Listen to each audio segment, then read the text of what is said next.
Hi, this is Will Gray. The reason I'm making this video today is because one of my viewers asked me my opinions and thoughts on God. Now I've been trying to hold off on making this video for two reasons. The first one is that something as simple and rudimentary as human language is not the best medium to try to explain something so immaculate as God. 2. This is a dangerous subject. More people have died in the name of God than anything else ever, and explaining your differences of opinions is a good way to get yourself in trouble. So, this is my disclaimer. I am not trying to convince anybody to change their opinion. I'm not telling you your opinion is wrong. I'm not saying my opinion is right. All I'm saying is it is my opinion. This is what I feel and I think. If you would like to comment, by all means do so. If you find that your comments are those of hatred and anger, you should look at that carefully. With any sort of respect and love and understanding, or just the want to have a theological conversation, and you know who I'm talking about, by all means, video comment. We'll have a conversation. Make little text comments. I'm open. Enjoy.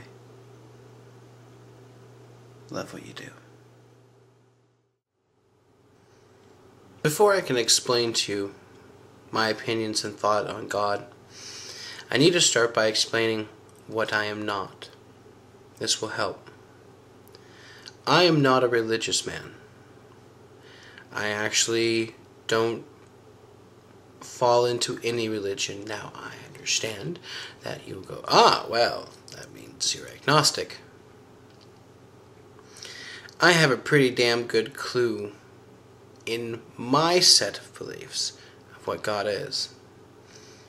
And I just don't really have a religion that covers it. Now, I am an extremely spiritual person. Now, some people will say, okay, well, what's the difference in this? I don't see the difference. And the difference is I talk to God every day. I do not pray. I do not go to church or temple or synagogue or whatever. I believe that the concept of what most people see church as is 24/7, all the time. That whole omnipresent thing. I like a lot of the teachings from many of the religions. I just don't follow them to a T. I have differences of opinions. I like certain aspects of the Eastern philosophies, especially the we are all one, and how to become a person who realizes that. But there are some parts of the Western beliefs as well that I like. You would say I'm kind of a mutt. Now, I definitely believe in God. Now, I'm going to use the phrase God because God is a title. God is not a name. Alright? It would be like calling a king, king. Hello, king! Alright?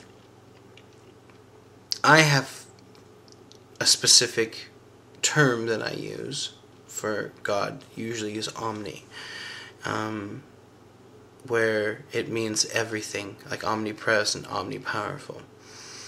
And what many people would refer to as the devil, the absence of light, the hollow darkness, the other side, the force of all negative whatever, would be called obli. It means nothing. It's the root word of obliterate, oblivion, oblivious.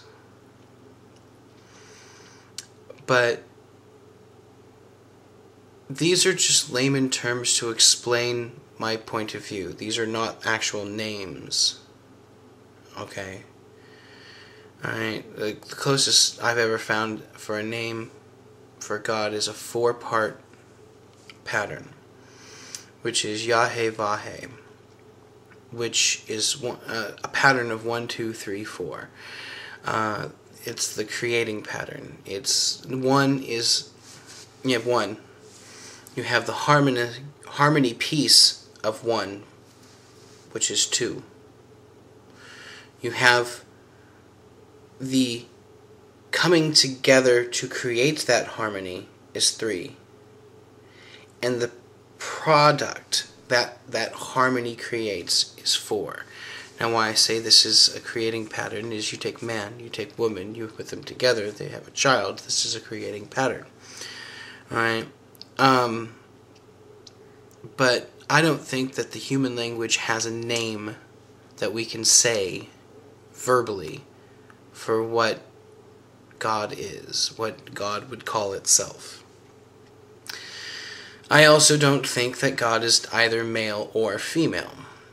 I think the idea of that it was closer to the point that we created God in our own image rather than God created us in his, hers, its, whatever. In the exception of the soul. I don't think they mean this physical body, this crude matter. The soul itself is a part of God. You see,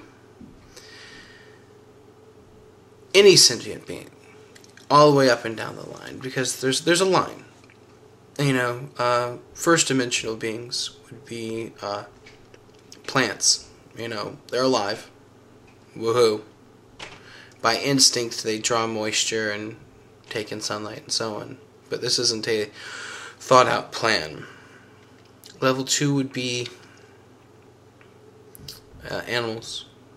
Live by instinct, are semi-self-aware, but not have the higher cognitive thoughts. Third-dimensional beings, such as ourselves, have full conscious awareness. Whether or not they perceive it or not is a different story.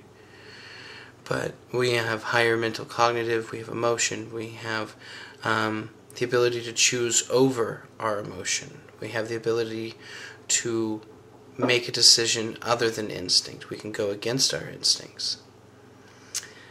Now, level 4 is kind of harder to explain. It's the difference between animals to humans is the difference between humans to level 4. Now, mind you, these people are still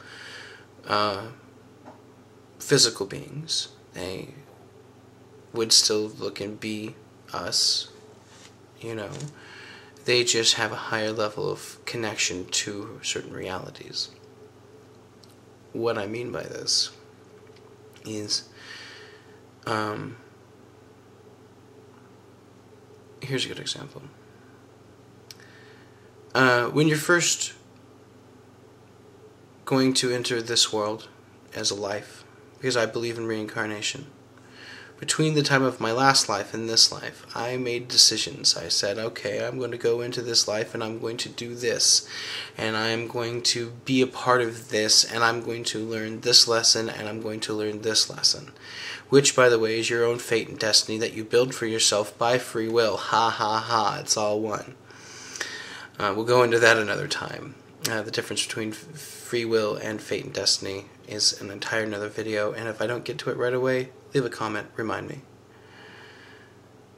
And then I went into this life. When I was brought into this life, the first thing that happened was a veil was brought over my third eye.